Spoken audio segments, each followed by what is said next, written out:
positive on the overall, but I'd say I agree maybe 70% with what he's doing with a lot of this stuff. Yeah. I don't agree. I'll give you some things I don't agree with. Us occupying Gaza, please no. I don't want to occupy some other country that's in a war zone anymore. I don't want Iraq and Afghanistan this thing for the next so many years.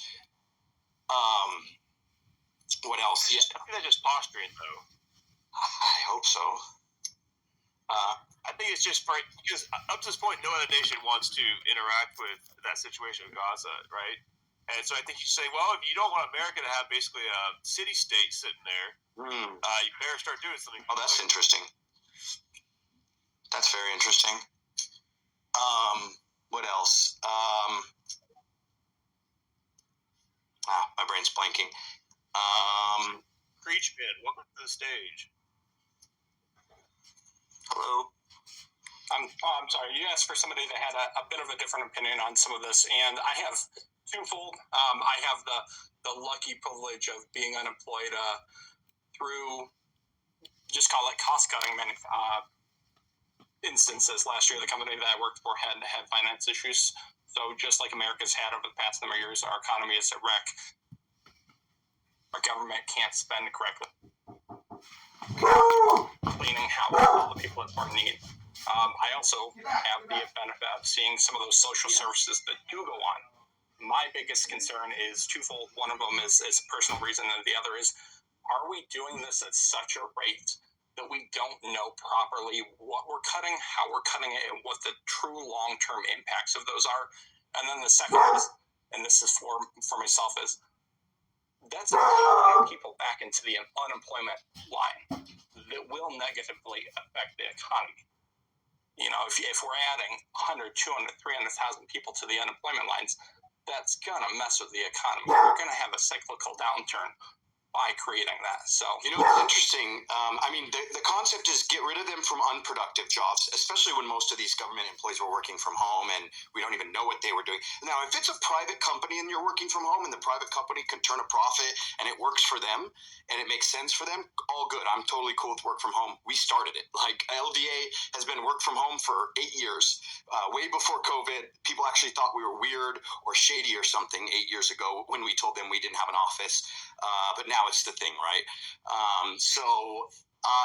I'm okay with work from home, but when it's government employees and there's no incentive structure and we know that these things are inherently wasteful because they're not spending their own money, they're spending someone else's money, they're spending your money, that's a concern.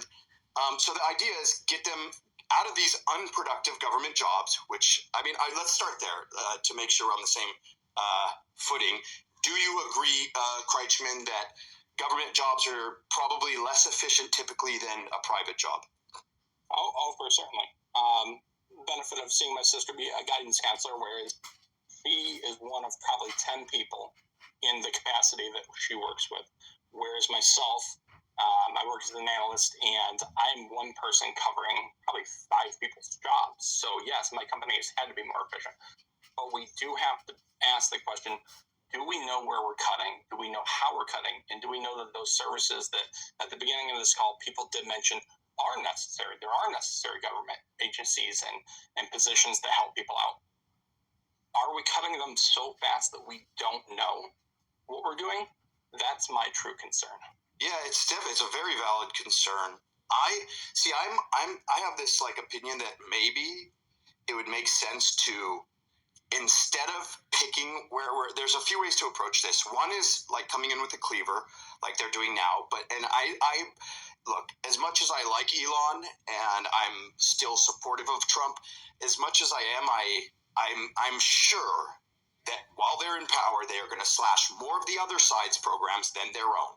That's just how it is, right? So that's a concern. So they could either come in with a cleaver and try to slash as many as the other side, the blue, the Democrats, as they can.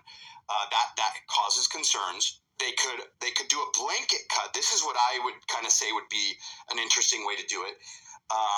Actually, I'm going to combine 2 and 3.